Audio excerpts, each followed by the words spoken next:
ഉണ്ടായിട്ടുള്ള ദൗർഭാഗ്യകരമായ അവസ്ഥ.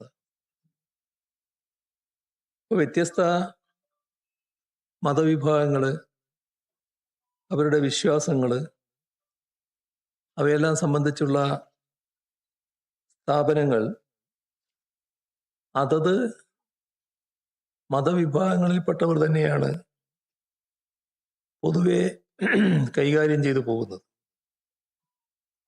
ഇതാണ് മതനിരപേക്ഷതയുടെ ഭാഗമായി നമ്മുടെ രാജ്യം പൊതുവെ അംഗീകരിച്ചിട്ടുള്ളത്. അതനുസരിച്ചുള്ള നടപടികളാണ് ഇതേവരെ തുടർന്നു വരുന്നത്. ഇവിടെ വിവിധ മതവിഭാഗങ്ങളുടെ ഒട്ടേറെ സ്ഥാപനങ്ങളും സംവിധാനങ്ങളുമുണ്ട്. അവയിലെല്ലാം അവയുടെ മാനേജ്മെന്റുമായി ബന്ധപ്പെട്ട വിഷയങ്ങളിൽ മറ്റു മതസ്ഥർ കൈകടത്തുന്നത് സാധാരണഗതിയിൽ ശരിയായ രീതിയല്ല. അങ്ങനെ ഒരു നിലപാട് സ്വീകരിച്ചു വരുന്നില്ല പൊതുവിൽ. ഇതിന് യോജിക്കാത്ത, ഇതിനെതിരായ സമീപനമാണ് പുതിയ വഖഫ് ഭേദഗതിയിലൂടെ കേന്ദ്ര സർക്കാർ മുന്നോട്ട് വെച്ചത്. ഇവിടെ കാണേണ്ട പ്രത്യേകത, രാജ്യത്തുള്ള മതവിഭാഗങ്ങളിൽ ഒന്നാണ് മുസ്ലിം. ഈ മുസ്ലിം വിഭാഗങ്ങളുമായി ബന്ധപ്പെട്ടവരുടെ മാത്രം സംവിധാനമാണ് വഖഫ് ബോർഡ്. അതിൻ്റെ മാനേജ്മെന്റിൽ അമുസ്ലിങ്ങളെ തിരികെ കയറ്റാനുള്ള ശ്രമമാണ് സംഘപരിവാർ നടത്തിയത്. അതാണ് നിയമഭേദഗതിയിലൂടെ BJP സർക്കാർ പ്രാവർത്തികമാക്കിയത്. ഇത് ഇന്ന് മുസ്ലിമിനെതിരെയാണ് വന്നതെങ്കിൽ നാളെ മറ്റു മതവിഭാഗങ്ങളുടെ കാര്യത്തിലും സ്വീകരിക്കുമെന്ന് തന്നെയാണ് കാണേണ്ടത്. പൊതുവിൽ മതനിരപേക്ഷ സമീപനത്തിന് നിരക്കാത്തതും മതനിരപേക്ഷ വിരുദ്ധവുമായ നിലപാടാണ് ഇക്കാര്യത്തിൽ BJP സ്വീകരിച്ചിട്ടുള്ളത്. LDF സർക്കാർ സംസ്ഥാനത്ത് അധികാരത്തിലുണ്ടായിരുന്ന കാലത്ത് 2024 ഒക്ടോബർ 14 ന്യൂനപക്ഷ വിഭാഗങ്ങളുടെ ഭരണഘടനാ അവകാശങ്ങളെ ഹനിക്കുന്ന കേന്ദ്ര സർക്കാർ നയത്തിനെതിരെ നിയമസഭയിൽ ഒരു പ്രമേയം അവതരിപ്പിച്ചിരുന്നു. ആ പ്രമേയം ഐകകണ്ഠ്യേനയാണ് നിയമസഭ അംഗീകരിച്ചത്. അന്ന് കേന്ദ്ര സർക്കാരിൻ്റെ ഇത്തരമൊരു ഇടപെടലിനെതിരെ കോൺഗ്രസും മുസ്ലിം ലീഗും അടങ്ങുന്ന UDF ആശങ്ക പ്രകടിപ്പിച്ചിരുന്നു. എന്നാൽ ഏത് കാര്യത്തിലാണോ ആശങ്ക പ്രകടിപ്പിച്ചത്, ആ നിയമം അതിൻ്റെ വള്ളിപുള്ളി വ്യത്യാസമില്ലാതെ പൂർണ്ണമായി നടപ്പാക്കാനാണ് ഞങ്ങൾ തയ്യാറാകുന്നത് എന്നാണ് കേരള ഹൈക്കോടതിയിൽ സർക്കാർ വ്യക്തമാക്കിയിട്ടുള്ളത്. മറ്റൊരു കാര്യവും ഓർക്കേണ്ടതാണ്. ലോക്സഭയിൽ ബില്ല് അവതരിപ്പിച്ച ഘട്ടത്തിൽ ഇടതുപക്ഷം ശക്തമായി അതിനെതിരെ നിലപാടെടുത്തിരുന്നു. ഇടതുപക്ഷത്തിനോടൊപ്പം കോൺഗ്രസിനെ പ്രതിനിധീകരിച്ച് ശ്രീ കെ.സി. വേണുഗോപാൽ നിയമത്തിനെതിരായി നിലപാട് സ്വീകരിച്ചിരുന്നു. ഇതെല്ലാം അവഗണിക്കുന്ന നിലയാണ് ഇപ്പോ സംസ്ഥാന സർക്കാരിന്റെ ഭാഗത്ത് ഉണ്ടായിട്ടുള്ളത്. 2026 ജൂലൈ 14 ഇതുമായി ബന്ധപ്പെട്ട് സർക്കാർ ഭാഗത്തു നിന്ന് ഹൈക്കോടതിയിൽ സ്റ്റേറ്റ്മെന്റ് സമർപ്പിച്ചു. അതില് രേഖാമൂലം ബോധിപ്പിച്ച കാര്യമാണ്. അതിങ്ങനെയാണ്: court, the government is prepared to reconstitute the board strictly in compliance with the mandate of Section 14 of the Unified Waqf Management, Empowerment, Efficiency and Development Act. ഇതാണ് രേഖാമൂലം സംസ്ഥാന സർക്കാർ ഹൈക്കോടതിയിൽ സമർപ്പിച്ച സ്റ്റേറ്റ്മെന്റിലുള്ള ഭാഗം. മുസ്ലിം ലീഗിന്റെ നോമിനിയായ special government leader PM Saneer മുഖാന്തരമാണ് ഈ സ്റ്റേറ്റ്മെന്റ് ഹൈക്കോടതിയിൽ സമർപ്പിച്ചത്. കേസിന്റെ വിചാരണക്ക് അഡ്വക്കേറ്റ് ജനറൽ നേരിട്ട് ഹാജരാവുകയും ചെയ്തു. ഇതേ നിലപാട് തന്നെയാണ്, കാരണം സർക്കാരിന്റെ നിലപാടാണ്, അഡ്വക്കേറ്റ് ജനറലും കോടതിയിൽ സ്വീകരിച്ചത്. കേന്ദ്ര സർക്കാരിന് വേണ്ടി ഹാജരായത് അഡീഷണൽ സോളിസിറ്റർ ജനറൽ ആയിരുന്നു. അദ്ദേഹവും ഇക്കാര്യത്തിൽ ഹർജിക്കാരോടും സംസ്ഥാന സർക്കാരിനോടുമുള്ള യോജിപ്പ് കോടതിയെ അറിയിച്ചു. വഖഫ് നിയമത്തിലെ 14-ാം വകുപ്പ് പ്രകാരമാണ് സംസ്ഥാന വഖഫ് ബോർഡ് രൂപീകരിക്കുന്നത്. ഇപ്പോൾ 1-ാം ഭേദഗതി അനുസരിച്ച് 11-ൽ കവിയാത്ത അംഗങ്ങളെ സംസ്ഥാന സർക്കാർ നോമിനേറ്റ് ചെയ്താണ് ബോർഡ് രൂപീകരിക്കേണ്ടത്. ഈ 11-ൽ 9 പേരെ നിയമിച്ചാണ് നേരത്തെ LDF കാലത്ത് ഉത്തരവായത്. ബാക്കി 2 പേരെ ഉടൻ നിയമിക്കുമെന്ന് ഉത്തരവിൽ സൂചിപ്പിച്ചിട്ടുമുണ്ട്. നിയമത്തിലെ 14-ാം വകുപ്പിൽ ആകെ അംഗങ്ങളിൽ 2 പേര് അമുസ്ലിം ആയിരിക്കണം എന്ന് നിഷ്കർഷിച്ചിട്ടുണ്ട്. അതുപോലെ തന്നെ ഷിയ, സുന്നി, മറ്റു മുസ്ലിങ്ങളിലെ പിന്നോക്ക സമുദായക്കാർ എന്നിവരുടെ പ്രതിനിധികളും ബോർഡിൽ ഉണ്ടാവണമെന്ന് നിർദ്ദേശമുണ്ട്. അതത് സംസ്ഥാനങ്ങളിൽ ഗണ്യമായ അംഗങ്ങളുണ്ടെങ്കിൽ ബോറ, അഖാഖാനി ഈ വിഭാഗങ്ങൾക്ക് കൂടി പ്രാതിനിധ്യം നൽകണമെന്നുണ്ട്.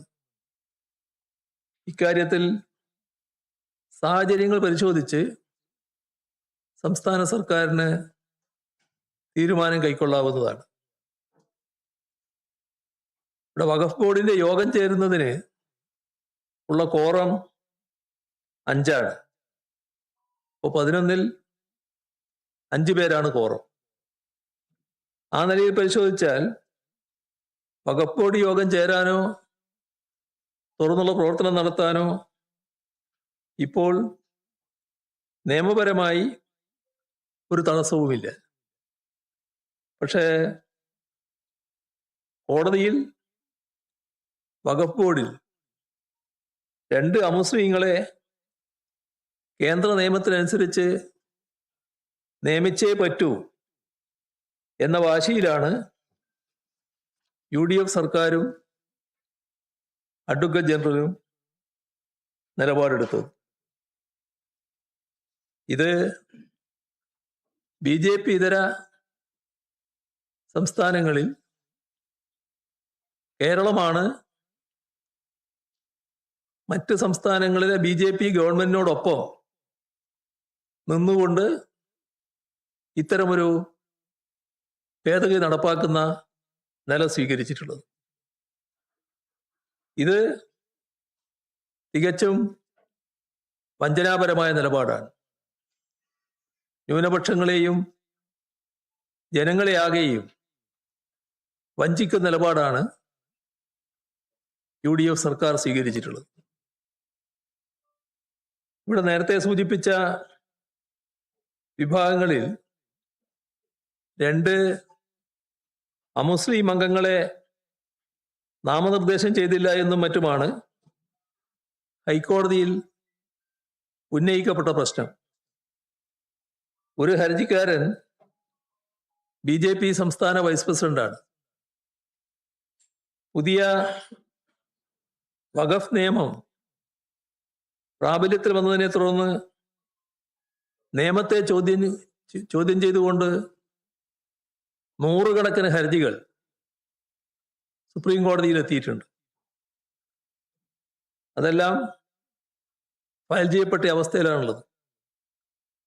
സ്വത്ത് വഖഫ് ചെയ്യുന്നതിനുള്ള നിയന്ത്രണങ്ങൾ കൊണ്ടുവരുന്ന നിയമത്തിലെ ചില ഭാഗങ്ങളാണ് സുപ്രീം കോടതി സ്റ്റേ ചെയ്തത്. അത്തരമൊരു ഇടപെടൽ ഈ നിയമവുമായി ബന്ധപ്പെട്ട് സുപ്രീം കോടതിയുടെ ഭാഗത്ത് നിന്ന് ഉണ്ടായിട്ടുണ്ട്. എന്നാൽ മറ്റു കാര്യങ്ങൾ, അമുസ്ലിങ്ങളെ വഖഫ് ബോർഡിൽ നിയമിക്കുന്ന ഉൾപ്പെടെയുള്ള വ്യവസ്ഥകൾ ചോദ്യം ചെയ്തുകൊണ്ടുള്ള ഹർജികളുണ്ട്. ആ ഹർജികളുടെ കൂട്ടത്തിൽ ഇന്ത്യൻ യൂണിയൻ മുസ്ലിം ലീഗും സുപ്രീം കോടതിയിൽ കേസ് ഫയൽ ചെയ്തിട്ടുണ്ട്. ഈ അമുസ്ലിങ്ങളെ ഉൾപ്പെടുത്തുന്നതിനെ ചോദ്യം ചെയ്യുന്നത് IUMLന്റെ ഹർജിയുടെ ഭാഗമായി കാണാൻ കഴിയും. ഏറ്റവും രസാവഹമായ കാര്യം, ലീഗിന്റെ മന്ത്രിയാണ് വഖഫ് വകുപ്പിന്റെ ചുമതലയുള്ള മന്ത്രി. ആ ചുമതല ഏറ്റെടുത്ത ഉടൻ ലീഗിന്റെ പ്രഖ്യാപിത നയത്തിനെതിരായ നിലപാട് സ്വീകരിച്ചതായിട്ടാണ് കാണുന്നത്. ഇത് വ്യക്തിപരമായി ആ മന്ത്രിയുടെ നിലപാടാണ് എന്ന് ഞാൻ കരുതുന്നില്ല. ഇന്ത്യൻ മുസ്ലിം ലീഗിന്റെ നിലപാടിൽ മാറ്റം വന്നതിന്റെ ഭാഗമായിട്ടായിരിക്കാം ഇത്തരത്തിൽ ഒരു നിലപാട് മന്ത്രി എടുത്തത് എന്ന് മാത്രമേ കരുതാനാവൂ. തീർത്തും വിരോധാഭാസമായൊരു കാര്യമാണിത്. ഈ കേസുകളെല്ലാം സുപ്രീം കോടതിയുടെ സജീവ പരിഗണനയിലിരിക്കുകയാണ്. അത്തരം കാര്യങ്ങളിൽ സുപ്രീം കോടതിയുടെ നിലപാട് വരേണ്ടതായിട്ടാണ് ഇരിക്കുന്നത്. അതെല്ലാം പരിഗണിച്ചുകൊണ്ടാണ് LDF സർക്കാർ കേന്ദ്ര നിയമത്തിനോടുള്ള നയപരമായ എതിർപ്പിനോടൊപ്പം അമുസ്ലിങ്ങളായ അംഗങ്ങളെ കോടതിയുടെ തീർപ്പനുസരിച്ച് ഉൾപ്പെടുത്തുന്ന കാര്യത്തിൽ പിന്നീട് നിലപാടെടുക്കാം എന്ന സമീപനം LDF സർക്കാർ സ്വീകരിക്കാനിടയായി. രാഷ്ട്രീയമായി നോക്കിയാൽ ഈ നിലപാടിനോട് പ്രതിപക്ഷത്തിരുന്നപ്പോ യോജിച്ചവരാണ് UDF. എന്നാൽ ഭരണത്തിൽ വന്ന ശേഷം പൊതുവെ ന്യൂനപക്ഷങ്ങൾക്കും മതനിരപേക്ഷ ചിന്താഗതിക്കാർക്കുമെല്ലാം ആശങ്ക ഉളവാക്കുന്ന വിധത്തിലാണ് ഇവരെ കൂടി, ഈ 2 അമുസ്ലിങ്ങളെ കൂടി ഉൾപ്പെടുത്താം, അത് ഒഴിവാക്കാൻ പറ്റാത്തതാണ് എന്ന നിലപാട് കോടതിയിൽ UDF ഗവൺമെന്റ് അറിയിക്കുന്നത്. തെരഞ്ഞെടുപ്പിന് മുൻപ് UDF ഉയർത്തിയ രാഷ്ട്രീയ ഡീൽ, അതുമായി ബന്ധപ്പെട്ട ആരോപണങ്ങൾ പൊതുസമൂഹം ഓർക്കുന്നുണ്ടാവും. അതെല്ലാം അവർക്ക് തന്നെ ചേരുന്നതാണ് എന്താണ് ഈ സർക്കാർ അധികാരത്തിൽ വന്നതിന് ശേഷമുള്ള ചുരുങ്ങിയ നാളുകൾ കൊണ്ട് തന്നെ തെളിയിക്കപ്പെട്ടിട്ടുള്ളത്. സംഘപരിവാറുമായി രഹസ്യധാരണയോ കൈകോർക്കലോ അല്ല, അതിനു പകരം സമ്പൂർണമായ കീഴടങ്ങലും പാദസേവയുമാണ് ഇപ്പോഴത്തെ നടപടികളിലൂടെ പുറത്തു വന്നിട്ടുള്ളത്. പൗരത്വ നിയമ ഭേദഗതി,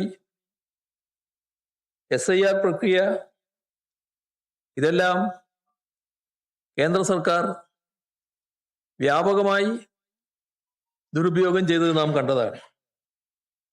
ഇപ്പോ വലിയൊരു നീക്കം കേന്ദ്ര സർക്കാരിന്റെ ഭാഗത്ത് ഉണ്ടാവുകയാണ്. അതിലേക്ക് വിശദമായിട്ട് ഞാനിപ്പോൾ പോകുന്നില്ല. ന്യൂനപക്ഷങ്ങൾ അധിവസിക്കുന്ന ചില പ്രദേശങ്ങൾ, ജനസംഖ്യാ വ്യതിയാനം, ഡെമോഗ്രാഫിക് ചേഞ്ച് പഠിക്കുവാൻ കേന്ദ്ര സർക്കാർ പ്രത്യേക സമിതിയെ നിയോഗിച്ചിരിക്കുന്നു. ഇത് വലിയ വിവാദമാണ് ഉയർത്തിയിട്ടുള്ളത്. കേന്ദ്രത്തിന്റെ സമീപനം എന്താണ് എന്ന് മതനിരപേക്ഷ സമൂഹത്തിനൊക്കെ നല്ല വ്യക്തതയോടെ തിരിച്ചറിയാൻ കഴിഞ്ഞിട്ടുണ്ട്. ജനങ്ങളെ മതപരമായും വർഗീയമായും വിഭജിക്കുന്ന സംഘപരിവാർ അജണ്ടയുടെ മറ്റൊരു ഉൽപ്പന്നമായാണ് ഈ പുതിയ കേന്ദ്ര വഖഫ് നിയമത്തെ കാണേണ്ടത്. LDF കാലത്ത് ആ നിയമത്തിനെതിരെയുള്ള ഒരു ചെറുത്തുനിൽപ്പാണ് നടത്തിയിട്ടുള്ളത്. ഒരു ചെറുത്തുനിൽപ്പുമില്ലാതെ അവരോട് യോജിച്ചുകൊണ്ട് കേന്ദ്ര സർക്കാരിന്റെ തിട്ടൂരത്തിന് വഴങ്ങി പൂർണ്ണമായും വള്ളിപുള്ളി വ്യത്യാസമില്ലാതെ നിയമം നടപ്പാക്കാമെന്ന നിലപാടാണ് UDF സർക്കാർ സ്വീകരിച്ചിട്ടുള്ളത്. ഇത് അപമാനകരമായ കാര്യമാണ്, തീർത്തും ലജ്ജാകരമായ കാര്യമാണ്. ഇക്കാര്യത്തിൽ മതനിരപേക്ഷ സമൂഹത്തിന്റെ ആശങ്ക ഇതിനകം തന്നെ ഉയർന്നിട്ടുണ്ട്. ശക്തമായ പ്രതിഷേധം ഈ കാര്യത്തിൽ ഉയർന്നു വരും എന്ന് തന്നെയാണ് കാണേണ്ടത്. ഇതാണ് ആമുഖമായി പറയാനുള്ളത്.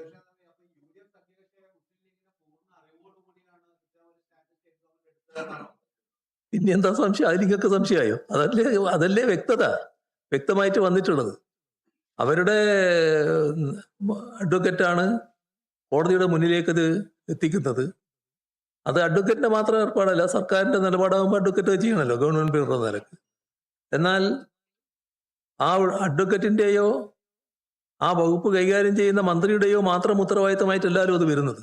ഇന്ത്യൻ മുസ്ലിം ലീഗ് തന്നെ ഇതിന് മറുപടി പറയേണ്ടതായിട്ടുണ്ടല്ലോ.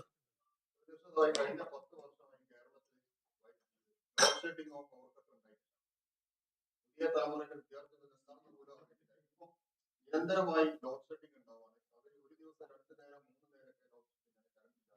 കഴിഞ്ഞ ദിവസം കേരള മുഖ്യമന്ത്രി പോലും പങ്കെടുക്കുന്ന ഒരു പരിപാടിയിൽ വൈദ്യുതി പോയി. ഇത് സംബന്ധിച്ച് എന്താണ് പറയുന്നത്? ഇതെല്ലാവരും ചർച്ച ചെയ്തുകൊണ്ടിരിക്കുന്ന ഒരു കാര്യമാണ്. പക്ഷെ ഞാൻ പറയുമ്പോൾ അതൊരു രാഷ്ട്രീയമായിട്ട് മാറുമോ എന്നുള്ളൊരു ശങ്ക എനിക്കുണ്ട്.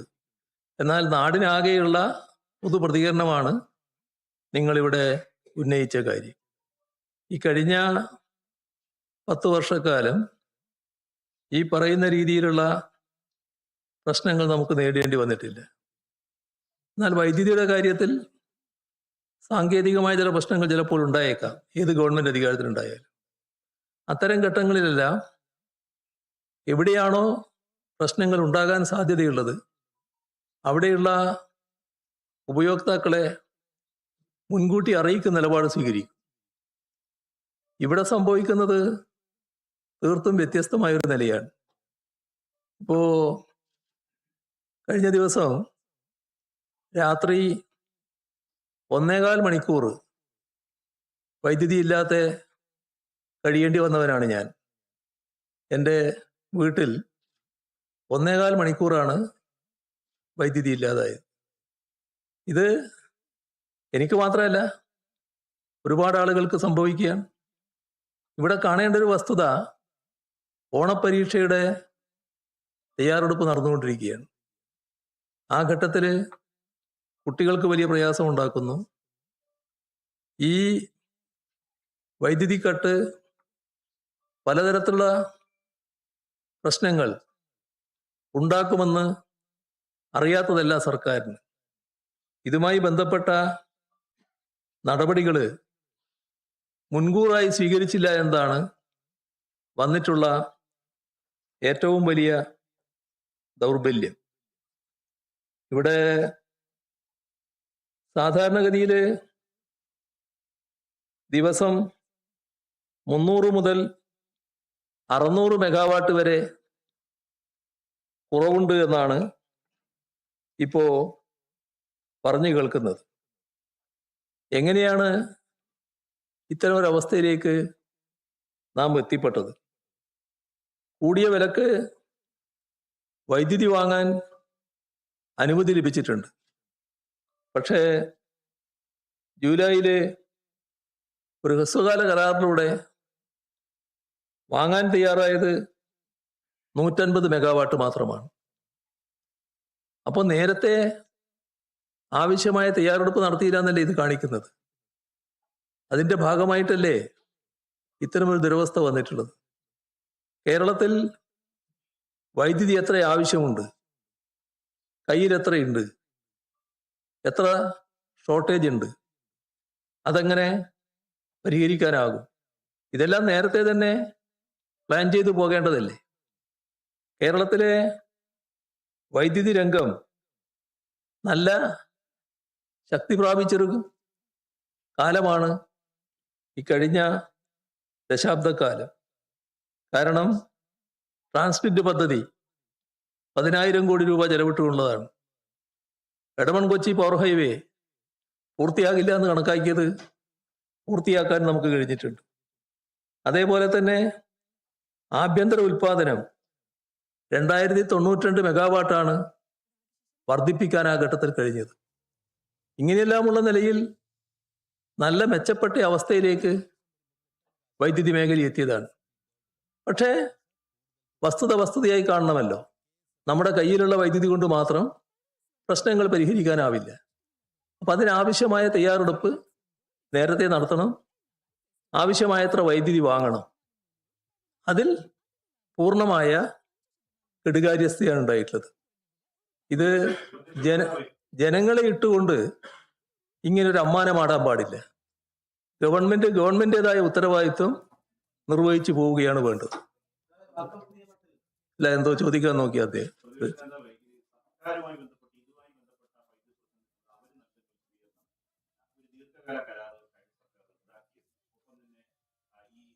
കാലാവസ്ഥ പ്രതിസന്ധിയാണ് കാരണം. ചീമേനിയിലൊരു ആണവ കേന്ദ്രം സ്ഥാപിക്കാമെന്നൊക്കെയാണ് പറയുന്നത്. അടിയന്തരമായ പ്രശ്നങ്ങൾ നേരിടാൻ അത് പരിഹരിക്കാൻ സർക്കാർ തയ്യാറാവുന്നില്ല. മറ്റു ചില കാരണങ്ങൾ നമ്മൾ സർക്കാരിനെ പഠിക്കുന്നുണ്ട്. അതിന്റെ വസ്തുതയുണ്ട്. അല്ല, അതാ അദ്ദേഹം പറഞ്ഞു. അതിന് വിശദീകരണം വേണ്ടല്ലോ. പറഞ്ഞാലുണ്ടത്. ആ പറഞ്ഞതിന് ഞാൻ പറയാൻ പോവുകയാണ്. ഇദ്ദേഹം പറഞ്ഞ ഒരു കാര്യം നിങ്ങൾ പറയാൻ നോക്കിയതാണ്. ഇതാണ് LDF ഗവൺമെന്റ് പ്രത്യേക സമീപനം. അവിടെയാണ് LDF ഗവൺമെന്റും UDF ഗവൺമെന്റും തമ്മിലുള്ള വ്യത്യാസം നാം കാണേണ്ടത്. ആ കരാറിനോട് വ്യത്യസ്തതയുള്ളവരായിരുന്നു ഞങ്ങൾ. ആ കരാറിനകത്ത് നേരായ കരാറല്ല എന്ന അഭിപ്രായം ഞങ്ങൾക്ക് ശക്തമായിട്ടുണ്ടായിരുന്നു. പക്ഷേ കരാർ ഒപ്പിട്ട് കഴിഞ്ഞിരിക്കുന്നു. കരാർ അനുസരിച്ച് വൈദ്യുതി വാങ്ങൽ തുടങ്ങിയിരിക്കുന്നു. ആ കരാർ റദ്ദ് ചെയ്താൽ പെട്ടെന്ന് നമ്മുടെ നാടിന് വൈദ്യുതി ക്ഷാമം അനുഭവിക്കേണ്ടി വരും. അപ്പം ഞങ്ങൾ തീരുമാനിച്ചത് ആ വൈദ്യുതി കരാറുമായി മുന്നോട്ട് പോകാനാണ്. ഈ വ്യത്യസ്തതയുള്ളപ്പോൾ തന്നെ നാടിൻ്റെ പൊതുവായ താല്പര്യം കണക്കാക്കി ആ വൈദ്യുതി കരാർ അംഗീകരിച്ച് മുന്നോട്ട് പോകാനാണ് LDF സർക്കാർ നടപടിയെടുത്തത്. ആ നടപടിയുമായി മുന്നോട്ട് പോകുമ്പോൾ നമ്മുടെ റെഗുലേറ്ററി കമ്മീഷൻ അവരുടെ അനുമതി നേരത്തെ വാങ്ങേണ്ടതായിരുന്നു. ഇത്തരമൊരു കരാറിലേക്ക് പോകുമ്പോൾ UDF സർക്കാർ ആ അനുമതി വാങ്ങിയിരുന്നില്ല. അവരുടെ മുന്നിൽ ഈ പ്രശ്നം സജീവമായിട്ട് നിൽക്കുന്നുണ്ടായിരുന്നു. ആ റെഗുലേറ്ററി കമ്മീഷൻ ഇതുമായി ബന്ധപ്പെട്ട് പരിശോധിച്ച് അവരുടെ അവസാന തീരുമാനം പിന്നീട് വന്നു. അത് റദ്ദ് ചെയ്യുന്നതായിരുന്നു. ആ റദ്ദ് ചെയ്ത തീരുമാനത്തിനെതിരെ ആകാവുന്ന നടപടികളെല്ലാം ഞങ്ങൾ സ്വീകരിച്ചു. അത് വെറുതെ വിട്ടുകളയല്ല ചെയ്തത്. ആ വൈദ്യുതി വാങ്ങൽ പ്രധാനമാണ് എന്ന് കണ്ടുകൊണ്ട് ഉള്ള എല്ലാ നടപടിയും ഞങ്ങൾ സ്വീകരിച്ചു. ഇതാണ് ഞങ്ങൾ സ്വീകരിച്ച സമീപനം. ഞങ്ങളതിൽ നിങ്ങൾ കാണിച്ചത് കൊള്ളരുതായ്മയാണ്, അതുകൊണ്ട് ഞങ്ങളത് പൂർണ്ണമായിട്ട് ഉപേക്ഷിക്കുന്നു എന്ന നിലയല്ല. ഉപേക്ഷിക്കേണ്ടതാണ്, എന്നാൽ ഉപേക്ഷിച്ചാൽ നാട് ഇരുട്ടിലാവും. അതല്ല നല്ലത്. നാടിൻ്റെ താല്പര്യം സംരക്ഷിക്കലാണ് നല്ലത് എന്ന് കണ്ടുകൊണ്ടുള്ള നിലപാടാണ് ഞങ്ങൾ സ്വീകരിച്ചത്. അതുകൊണ്ട് തന്നെ ഞങ്ങളുടെ കാര്യത്തിൽ ഈ സമീപനം കേരളത്തിൻ്റെ വൈദ്യുതി മേഖലക്ക് കുറവില്ലാത്ത മട്ടിലായിരുന്നു. ഇപ്പൊ പറയുന്ന പരിഹാര മാർഗം അത് കേരളത്തിൽ അത്ര എളുപ്പമുള്ള കാര്യമല്ല കേട്ടോ. ഈ ആണവ നിലയം സ്ഥാപിക്കൽ, ആണവ നിലയം സ്ഥാപിച്ച് കേരളത്തിൽ പ്രശ്നങ്ങൾ പരിഹരിച്ച് കളയാമെന്ന് പറഞ്ഞാൽ അതിന് നമ്മുടെ സമൂഹത്തിൽ അതിശക്തമായ എതിർപ്പുണ്ടാകും. ഒരു സംശയമില്ല, അതിശക്തമായ എതിർപ്പ് ഉയർന്നു വരും. അതുകൊണ്ടാണ് ഞങ്ങളുടെ കാലത്ത് അത്തരമൊരു കാര്യത്തെപ്പറ്റി ഞങ്ങൾ ആലോചിക്കുകയും ചെയ്യാതിരുന്നത്. ചില നിർദ്ദേശങ്ങളൊക്കെ ചില ഭാഗത്തു നിന്നൊക്കെ വന്നിരുന്നു. ആ ഘട്ടത്തിൽ തന്നെ ഞങ്ങളൊക്കെ നിലപാട് വ്യക്തമാക്കിയത് അത്തരമൊരു നടപടിയിലേക്ക് കടക്കുന്നില്ല എന്ന്. ഇപ്പോൾ വീണ്ടും അത്തരമൊരു ആലോചനയിലേക്ക് കടക്കുന്നെങ്കിൽ അത് അനാവശ്യമായ പ്രശ്നങ്ങൾ കേരളത്തിൽ സൃഷ്ടിക്കാനായിരിക്കും വഴിവെക്കുക. അതിനു പകരം മറ്റ് നടപടികളിലൂടെ വൈദ്യുതി രംഗം കാര്യക്ഷമമാക്കാനുള്ള നടപടികളാണ് സ്വീകരിക്കേണ്ടത്. 2 ദിവസം മുമ്പ് CM പറഞ്ഞൊരു കാര്യം, കപ്പൽ നിർമ്മാണശാല ടാറ്റയുടെ 10,000 കോടി രൂപയുടെ കേരളത്തിലേക്ക് വരാൻ പോകുന്നു. ഇന്ന് ടാറ്റയുമായി ഒരു പത്രത്തിന്റെ പ്രതിനിധി സംസാരിച്ചപ്പോൾ CM അങ്ങനെ പറഞ്ഞപ്പോൾ ഞെട്ടിപ്പോയി, ഞങ്ങളിത് അർത്ഥം എടുക്കുന്നില്ല എന്ന മറുപടിയാണ് ടാറ്റ. എൻ്റെ ശ്രദ്ധയിലും അത് വന്നു, നിങ്ങളെ ഈ പറഞ്ഞ കാര്യം. പക്ഷെ ഞാനിപ്പോൾ അതുമായി ബന്ധപ്പെട്ട് മറ്റൊരു കമന്റിലേക്ക് പോകുന്നില്ല. ഏതാണ് വസ്തുത എന്ന് നമുക്ക് കുറച്ച് കഴിഞ്ഞാൽ മനസ്സിലാകുമല്ലോ. ഏതായാലും ടാറ്റ അറിഞ്ഞുകൊണ്ടൊരു കാര്യം വന്നിട്ടില്ല എന്നാണ് ഇപ്പോൾ വന്നതായിട്ട് കാണുന്നത്. ബാക്കി കാര്യങ്ങൾ വരട്ടെ, അതിനുശേഷം പറയാം. കഴിഞ്ഞ 10 വർഷം നല്ല മുഖ്യമന്ത്രിയാണ് കൈകാര്യം ചെയ്ത CMDR. ഒരുപാട് പേർക്ക് അതുകൊണ്ട് സഹായങ്ങൾ കൊടുക്കാനും സാധിക്കുന്നു. പക്ഷേ ഇപ്പം കഴിഞ്ഞ 2 മാസമായി അതിനുള്ള സഹായങ്ങൾ വളരെ പരിമിതമാണ്. മുമ്പൊക്കെ ഒരു മാസം 80 കോടി രൂപ വരെ അതുവഴി സഹായങ്ങൾ കൊടുത്തിട്ടുണ്ട്. ഇപ്പൊ കഴിഞ്ഞ ദിവസം മുഖ്യമന്ത്രി VD സതീശൻ പറഞ്ഞത് മുമ്പൊക്കെ സിഗരറ്റ് പാക്കറ്റിൽ എഴുതി കൊടുത്താണ് പല ആനുകൂല്യങ്ങളും കൊടുത്തത് എന്നാണ്. ഇപ്പോൾ ഓൺലൈനിൽ ഉണ്ടായിരുന്ന സുതാര്യമായ അട്ടിമറിച്ച് പേപ്പറിൽ എഴുതി കൊടുക്കുന്ന രീതിയിലേക്കാണ് പോകുന്നതെന്നാണ് പറയുന്നത്. ഇത് സംബന്ധിച്ച് എന്താ പറയുക? നമ്മളെ നാട് കൂടുതൽ പുരോഗതിയിലേക്കാണ് പോകേണ്ടത്. അതിൻ്റെ ഭാഗമായുള്ള നടപടികൾ സ്വീകരിക്കുമ്പോൾ പുറകോട്ട് പോകാനല്ല എപ്പോഴും താല്പര്യം കാണിക്കേണ്ടത്. നമ്മുടെ ഈ നിങ്ങൾ പറഞ്ഞ CMDRFുമായി ബന്ധപ്പെട്ടുള്ള കാര്യങ്ങളിൽ നേരത്തെ പല വിധത്തിലുള്ള പരാതികളുണ്ടായിരുന്നു. അതിൽ ചിലര് തെറ്റായത് ഉപയോഗിച്ചു എന്ന പരാതികളുണ്ടായിരുന്നു. പ്രാദേശികമായി ചില ആളുകൾ വിചാരിച്ചിട്ടാണ് ഈ സഹായം കിട്ടിയത്. ചെറിയ കാശായിരിക്കും. ആ ചെറിയ കാശിൽ നിന്ന് വിഹിതം പറ്റിയ ആളുകളെ പറ്റി അടക്കം പരാതികൾ മുൻപ് കേട്ടിരുന്നു. അങ്ങനെയെല്ലാമുള്ള അനുഭവം ധാരാളം UDF ഗവൺമെന്റ് കാലത്ത് കേരളത്തിലുണ്ടായതാണ്. ഇത് എന്തുകൊണ്ടാണ് സംഭവിച്ചത്? കൃത്യമായ നടപടിക്രമം അംഗീകരിക്കപ്പെട്ടിരുന്നില്ല. അതിനുശേഷം LDF സർക്കാർ നിയതമായ മാനദണ്ഡങ്ങൾ വെച്ചു. അതിൻ്റെ ഭാഗമായി ഓൺലൈനിലൂടെ അപേക്ഷിക്കാം. എല്ലാ കാര്യങ്ങളിലും ആരുടെയെങ്കിലും പ്രത്യേക ശുപാർശ വേണ്ട, തീരുമാനങ്ങൾ വന്നോളൂ. ആവശ്യമായ സാക്ഷ്യപ്പെടുത്തലുകൾ ഉണ്ടാവും. വില്ലേജ് ഓഫീസറും തഹസിൽദാറും കലക്ടറുമൊക്കെ സാക്ഷ്യപ്പെടുത്തിയ കടലാസാണ് ഓൺലൈനായിട്ട് വരുന്നത്. അപ്പോൾ അതുമായി ബന്ധപ്പെട്ട് അർഹതയുള്ള സഹായം അവരാഗ്രഹിക്കുന്ന മുഴുവൻ കൊടുക്കാൻ കഴിഞ്ഞൊന്നും വരില്ല. പക്ഷെ ചെറിയ സഹായം എങ്കിലും ഇതിൻ്റെ ഭാഗമായിട്ട് നൽകുന്ന രീതിയാണ്. ഇതിനെക്കുറിച്ച് ഒരു പരാതി ഉണ്ടായിട്ടില്ല. പരാതി ഉണ്ടായത് ആർക്കാ? ഇപ്പോ പുതിയ ഗവൺമെന്റ് വന്നപ്പോൾ ഈ കാര്യം പരിശോധിച്ചപ്പോൾ തങ്ങൾക്കിടപെട്ട് ഒന്നും ചെയ്യാൻ കഴിയുന്നില്ല എന്ന് ചിലർക്കൊരു തോന്നൽ. അത് സഹായം ലഭിക്കേണ്ടവർക്ക് എന്തെങ്കിലും പ്രയാസം ഉണ്ടാക്കുന്നതല്ല. സഹായം ലഭിക്കേണ്ടവർക്ക് വേഗത്തിൽ സഹായം ലഭിക്കാൻ ഉതകുന്ന സമീപനമാണ് ഈ ഓൺലൈൻ സംവിധാനത്തിലൂടെ വന്നത്. എന്നാൽ പ്രാദേശികമായി ചില ആളുകളെ തൃപ്തിപ്പെടുത്തേണ്ടതുണ്ട് എന്ന് തോന്നിയതിൻ്റെ ഭാഗമായി ഇത്തരമൊരു മാറ്റം കൊണ്ടുവരുന്നു എന്നാണ് മനസ്സിലാക്കുന്നത്. ഇത് പഴയ കമ്മീഷൻ രാജിലേക്ക് പോകുന്ന നിലയാണ് ഉണ്ടാക്കുക. അതീവ നിർഭാഗ്യകരമായ വശമാണത്. ഒരു കാരണവശാലും നിലവിലുള്ള ഓൺലൈൻ സമ്പ്രദായം പൊളിച്ചെഴുതാൻ പാടില്ലാത്തതാണ്. അതിനെ കൂടുതൽ ശക്തിപ്പെടുത്താനും ദൃഢമാക്കാനും എന്തെങ്കിലും നടപടികൾ വേണമെങ്കിൽ സ്വീകരിക്കുന്നതിൽ തെറ്റുമില്ല. പക്ഷേ പുറകോട്ട് പോവുകയല്ല വേണ്ടത്. കമ്മീഷന് അവസ്ഥയുണ്ടാക്കുകയല്ല വേണ്ടത്. ഏതെങ്കിലും ഒരു നിസ്സഹായാവസ്ഥയിൽപ്പെട്ട മനുഷ്യൻ്റെ ഏറ്റവും ദയനീയമായ അവസ്ഥ ചൂഷണം ചെയ്യാൻ ചില ആളുകൾക്ക് അവസരമുണ്ടാക്കരുത്. അതാണ് ഗവൺമെന്റ് ശ്രദ്ധിക്കേണ്ടത്. വിദ്യാഭ്യാസ മേഖലയിൽ മറ്റ് ഗവൺമെന്റ് പേര് നിയമനങ്ങൾക്ക് പോലെ വിദ്യാഭ്യാസ മേഖലയിലും വഴിവിട്ട നിയമനങ്ങൾ നടക്കുന്നത്. SST 10 വർഷം മുമ്പ് വിരമിച്ച ആളെയാണ് ഇപ്പോൾ 65 വയസ്സിലാണ് കൊണ്ടിരിക്കുന്നത്. മറ്റ് CMAT ഉൾപ്പെടെയുള്ള വകുപ്പുകളിൽ യോഗ്യതകൾ മറികടന്ന്, അതായത് ഡോക്ടറേറ്റ് ഉൾപ്പെടെയുള്ള വേണം എന്നുള്ളത് മറികടന്ന് ഒരു സാധാരണ അധ്യാപകൻ എത്തുന്നു. ഇങ്ങനെയുള്ള നിയമനങ്ങളാണ് നിലവിൽ നടക്കുന്നത്. പല കാര്യങ്ങളും ഇതുപോലുള്ളത് ഉയർന്നു വരികയാണ്. ഇത് ഒരു പുതിയ ഗവൺമെന്റ് അധികാരത്തിൽ വന്നതിന് ശേഷം ഉണ്ടാകുന്ന ചില നോട്ടപ്പിശകുകൾ മാത്രമായിട്ട് കാണേണ്ടതല്ല. ബോധപൂർവം ചെയ്യുന്ന കാര്യങ്ങളായിട്ട് വേണം കണക്കാക്കാൻ. അതിൻ്റെ ഭാഗമായി സാധാരണ നിലയിലുള്ള മാനദണ്ഡങ്ങൾ ലംഘിക്കപ്പെടുകയാണ്. അർഹത നിഷേധിക്കപ്പെടുന്ന അവസ്ഥയുണ്ടാവുക. അധ്യാപകരുടെ പ്രശ്നം പറഞ്ഞപ്പോൾ ഏറ്റവും പ്രധാനം, നേരത്തെ അധ്യാപകര്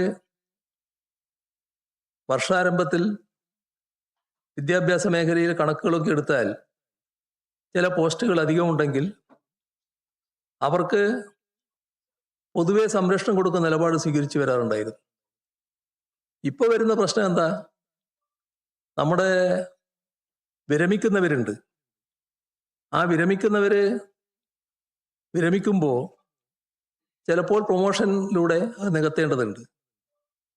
എന്നാൽ ഇത്തരത്തിലുള്ള തസ്തികകൾ ഒഴിച്ചിടുകയാണ്. പ്രൊമോഷനിലൂടെ നികത്താതിരിക്കുമ്പോൾ പുതിയ ആളുകൾ എടുക്കുന്നതിനുള്ള അവസരവും നഷ്ടപ്പെടുകയാണ്. അപ്പോൾ പുതിയ ആളുകൾക്കുള്ള തൊഴിൽ സാധ്യത നഷ്ടപ്പെടുന്ന അവസ്ഥ വരികയാണ്. ഇതൊക്കെ ഗവൺമെന്റ് അവധാനതയോടെ ചെയ്യേണ്ട കാര്യമാണ്.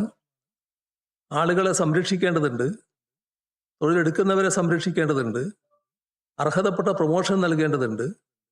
വിരമിക്കുന്നതിൻ്റെ ഭാഗമായുള്ള തസ്തികകളിൽ പ്രൊമോഷനും പുതിയ നിയമനവും നൽകുന്നത് ഒഴിവാക്കുന്ന നടപടികൾ ഒരു തരത്തിലും ഗുണം ചെയ്യുന്നില്ല. അതും ഇതിൻ്റെ കൂടെ ഒപ്പം വരുന്നുണ്ട്.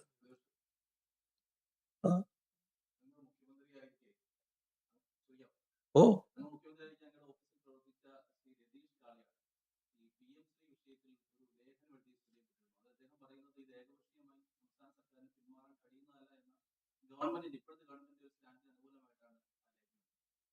അതിന് പഴയ വിദ്യാഭ്യാസ മന്ത്രി മറുപടി നൽകിയിട്ടുണ്ട്. ആ മറുപടിയോടൊപ്പമാണ് ഞാൻ നിൽക്കുന്നത്. കേരളത്തിന്റെ higher education minister Roji M John കേരളത്തിലെ എംപിമാർക്ക് ഒരു കത്ത് എഴുതിയിട്ടുണ്ട്. വികസിത് ഭാരത് ശിക്ഷ അടിസ്ഥാനം എന്ന ബില്ലിന് എതിരെ വോട്ട് ചെയ്യണം. ഇപ്പോഴത്തെ നിലയിൽ അത് വന്നു കഴിഞ്ഞാൽ ഹയർ എഡ്യൂക്കേഷൻ സെക്ടറിൽ സ്റ്റേറ്റിന്റെ പവർ എടുത്തു മാറ്റും, സെൻട്രലിന് കൂടുതൽ പവർ ഉണ്ടാവും എന്നാണ് അത് പറയുന്നത്. അല്ല, ഇവിടെ ഇപ്പോ നേരെ വന്ന കുറെ കാര്യങ്ങളുണ്ടല്ലോ ഹയർ എഡ്യൂക്കേഷൻ രംഗത്ത്. ഹയർ എഡ്യൂക്കേഷൻ രംഗത്ത് ഏറ്റവും വലിയ കുഴപ്പം കാണിച്ചത് കേരളത്തിന്റെ കാര്യത്തിൽ ഇപ്പോ ഗവർണറാണല്ലോ. ഗവർണർ സ്വീകരിക്കുന്ന നിലപാടുകളുണ്ടല്ലോ. MG യൂണിവേഴ്സിറ്റിയുടെ കാര്യത്തിൽ സ്വീകരിച്ച നിലപാടുണ്ടല്ലോ. യൂണിവേഴ്സിറ്റി VC-മാരുടെ കാര്യത്തിൽ സ്വീകരിക്കുന്ന നിലപാടുണ്ടല്ലോ. ഇത്തരം കാര്യങ്ങളിൽ UDF ഗവൺമെന്റ് എന്ത് സമീപനമാണ് സ്വീകരിക്കുന്നത്? അതോടൊപ്പം തന്നെ ആ സെനറ്റിന്റെ പുനഃസംഘടന എല്ലാം സംഘപരിവാറുകാരെയല്ലേ കൊണ്ടുവച്ചിരിക്കുന്നത്. നമ്മൾ അത്തരം നടപടികളെ ചോദ്യം ചെയ്യണ്ടേ? ഞങ്ങൾ സംഘർഷത്തിനില്ല എന്ന് പറഞ്ഞ് മാറി നിൽക്കുകയാണോ വേണ്ടത്? അപ്പോ ചെയ്യേണ്ട കാര്യങ്ങൾ ചെയ്യേണ്ട സമയത്ത് ചെയ്യാതിരുന്നവര് മറ്റു ചിലത് ചൂണ്ടിക്കാണിക്കുമ്പോൾ അത് ആത്മാർത്ഥയോടെയാണെന്ന് പറയാൻ കഴിയില്ല എന്ന് മാത്രം. ഈ പറഞ്ഞതിനോട് വേറെ വിയോജിപ്പൊന്നുമില്ല.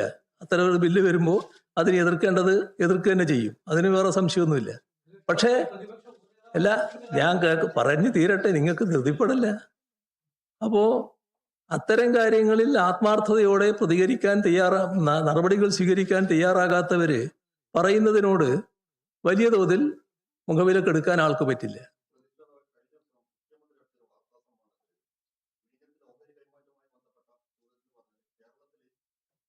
കോവിഡ് ആകെ 4 മാസം ഉണ്ടായിട്ടുള്ളൂ. പ്രളയത്തിന്റെ ബുദ്ധിമുട്ട് 1 മാസം അനുഭവിച്ചു. ആകെ 5 മാസം മാത്രം അനുഭവിച്ചു. ഇത് സംബന്ധിച്ച് എന്താണ് താങ്കൾക്ക് പറയാൻ? അതിനൊക്കെ പറയാതിരിക്കലാണ് നല്ലത്. പ്രളയം എന്ന് പറയുന്നത് ആ പ്രളയം വന്ന് ആ വെള്ളം ഇറങ്ങിക്കഴിഞ്ഞതോടുകൂടി അവസാനിക്കുന്ന ഒന്നാണോ? നമുക്കെല്ലാവർക്കും അനുഭവത്തിലുള്ള കാര്യമല്ലേ. കോവിഡിന്റെ ഭാഗമായി വന്നിട്ടുള്ള തകർച്ച അത് എത്ര വലുതായിരുന്നു, എത്ര നാളാണ് നീണ്ടുനിന്നത്? അതിൻ്റെയൊക്കെ ഭാഗമായിട്ടുള്ള കാര്യങ്ങൾ എല്ലാവർക്കും അറിയാവുന്നതല്ലേ.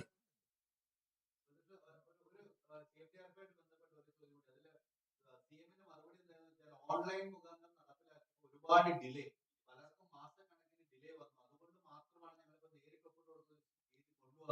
അതിലെന്തെങ്കിലും വാസ്തവം ഉണ്ടായിരുന്നു? അങ്ങനെ ഡിലേ കിട്ടുന്നവർക്ക് കിട്ടാനുള്ള ഇപ്പം ഉള്ള സിസ്റ്റത്തിലാണ് ഈ പറയുന്ന മാറ്റം വന്നാലാണ് ഡിലേ വരിക. ആ ഡിലേ ഒഴിവാക്കുന്നതിനാണ് ഇത് ഏറ്റവും സഹായകരം. മാത്രമല്ല, ഞാൻ പറഞ്ഞ മറ്റേ കാര്യത്തിനാണ് ഇതിടയാക്കുക. അതാണ് കാണേണ്ടത്. പ്രതിപക്ഷ ഉപനേതാവ് കാര്യത്തില് അത് കഴിഞ്ഞു എന്നാണ് താങ്കൾ അന്ന് പിണറായി വാർത്താ സമ്മേളനം നടത്തിയ സമയത്ത് അത് കഴിഞ്ഞതാണ് എന്നാണ് പറഞ്ഞത്. അത് കഴിഞ്ഞു. അതേ കഴിഞ്ഞല്ലോ. ഇപ്പോൾ ഞാൻ അവിടെ തന്നെയാണ് നിൽക്കുന്നത്. കഴിഞ്ഞതാണ്. അതൊരു പ്രശ്നമായിട്ട് നിൽക്കുന്നത്. എന്ത് വിട്ടുവീഴ്ചയാണ്? ആരാ വിട്ടുവീഴ്ച ഇതിന് വേണ്ടത്? ഈ കേരളത്തിൽ ഏതെങ്കിലും കാലത്ത് ഇത്തരം ഒരു പ്രശ്നം ഉണ്ടായിട്ടുണ്ടോ? ഇല്ലാത്തൊരു പ്രശ്നം ചർച്ച ചെയ്യണമെന്ന് പറഞ്ഞാൽ എന്ത് ചർച്ചയാണ് വേണ്ടത്?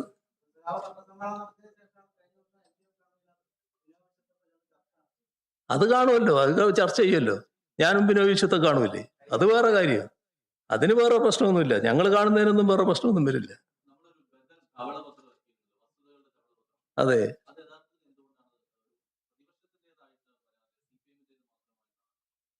അല്ല, അത് AKG പഠന ഗവേഷണ കേന്ദ്രത്തിന്റെ ഭാഗമായിട്ടാണ് ഇത് വന്നത്. AKG പഠന ഗവേഷണ കേന്ദ്രമാണ് ഇത് പുറത്തിറക്കിയത്.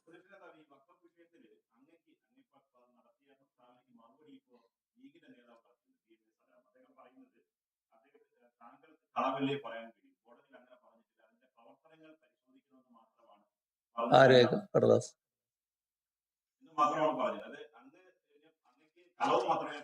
അതെ അതെ അതെ. ആര് കളവ് പറയുന്നു, ആര് വസ്തുത പറയുന്നു എന്നൊക്കെ ഉള്ളത് കോടതിയുടെ മുന്നിലുള്ള കാര്യങ്ങളല്ലേ. അതില്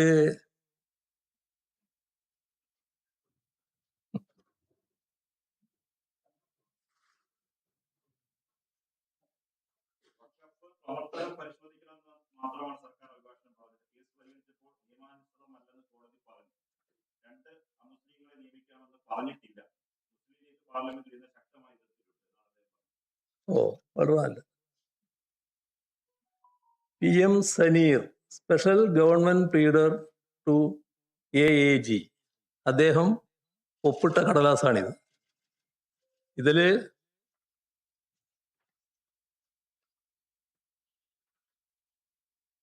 it is contended that 2 non-Muslims are provided under the second proviso, 1 Shia and 1 other backward classes among Muslim community provided under the third proviso, 1 each from Bohra and Agakam communities, which are to be nominated as per fourth proviso of subsection 1 of section 14, is not represented in the Waqf board as per the notification.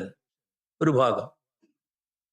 It is further contended that the determination of various clauses among Muslim community envisaged under section 14(6) has not been carried out by the government before insisting the above notifications. There is yet another contention that the persons who are appointed representing various classes specified under subsection 1 of section 14 was not fulfilling the necessary qualifications to represent a particular category. അവസാന ഭാഗം ഒന്ന് ശ്രദ്ധിച്ചേ. Taking note of all the above facts and infirmities, the government is prepared to reconstitute the board strictly in compliance with the mandate of section 14 of the Unified Waqf Management, Empowerment, Efficiency and Development Act 1995. എന്തായി പറഞ്ഞത്? ഞാനാണോ കളവ് പറഞ്ഞത്? എത്ര വേഗത്തിലാണ് ആളുകളെ തെറ്റിദ്ധരിപ്പിക്കാനുള്ള ശ്രമങ്ങൾ നടക്കുന്നതാണ് കാണേണ്ടത്. ഒരുപാട് കള്ളങ്ങൾ പ്രചരിപ്പിച്ചുകൊണ്ട് തെറ്റിദ്ധരിപ്പിക്കാനുള്ള ശ്രമങ്ങൾ നടന്നതാണല്ലോ. ഇത് കയ്യോടെ ഇതിന്റെ അടിയിൽ PM Saneer special government pleader to AAG എന്ന് പറഞ്ഞ് ഒപ്പിട്ടിട്ടുണ്ട്. ആ ഭാഗമാണ് ഞാൻ നേരത്തെ പറഞ്ഞത്. ഇനി അതിന്റെ അപ്പുറത്തുള്ള കടലാസുകളും എൻ്റെ കയ്യിലുണ്ട്. എല്ലാം എല്ലാത്തിലേക്കും ഞാനിപ്പോൾ പോകുന്നില്ല. കേന്ദ്ര വകുപ്പാണെങ്കിലും കേന്ദ്ര സർക്കാർ ഒരു നിയമം കൊണ്ടുവരുമ്പോൾ അതിന് വിരുദ്ധമായ നടപടി സ്വീകരിക്കാൻ കേന്ദ്ര സർക്കാരിന് പ്രായോഗികമായി സംസ്ഥാന സർക്കാരുകൾക്ക് കഴിയണമല്ലോ. ഇവിടെ ഒരു മുസ്ലിം മതവിഭാഗത്തിന്റെ ബന്ധപ്പെട്ടിട്ടുള്ളൊരു സംവിധാനം, ആ സ്ഥാപനത്തിന്റെ നിയന്ത്രണം അമുസ്ലിമിന്റെ കയ്യിലാവണം എന്ന് പറയുന്നതിനോട് യോജിക്കാനാവുമോ? അതിനെതിരെയുള്ള ഫൈറ്റ് വലിയ തോതിൽ നടക്കുകയല്ലേ. അതിന്റെ ഭാഗമായിട്ടല്ലേ നൂറുകണക്കിൽ ഹർജികള് സുപ്രീം കോടതിയുടെ മുന്നിൽ നിൽക്കുന്നത്. സുപ്രീം കോടതി വിധി പറയാൻ നിൽക്കുകയല്ലേ. നിങ്ങൾ എന്തിനാണ് ധൃതിപ്പെട്ട് അതിനോടൊപ്പം നിൽക്കുന്നത്, അതിനോടൊപ്പം ചേരുന്നത്? അതുമായി ബന്ധപ്പെട്ടുള്ള കാര്യങ്ങൾക്ക് സാവകാശം എടുക്കണ്ടേ? ആ അവസാനം വരെ നമ്മൾ നോക്കണ്ടേ? മുസ്ലിമിന്റെ താല്പര്യം സംരക്ഷിക്കുന്നതിനുള്ള നടപടികൾ സ്വീകരിക്കണ്ടേ? അവിടെയല്ലേ ന്യൂനപക്ഷ സംരക്ഷണത്തിന്റെ പ്രശ്നം വരുന്നത്.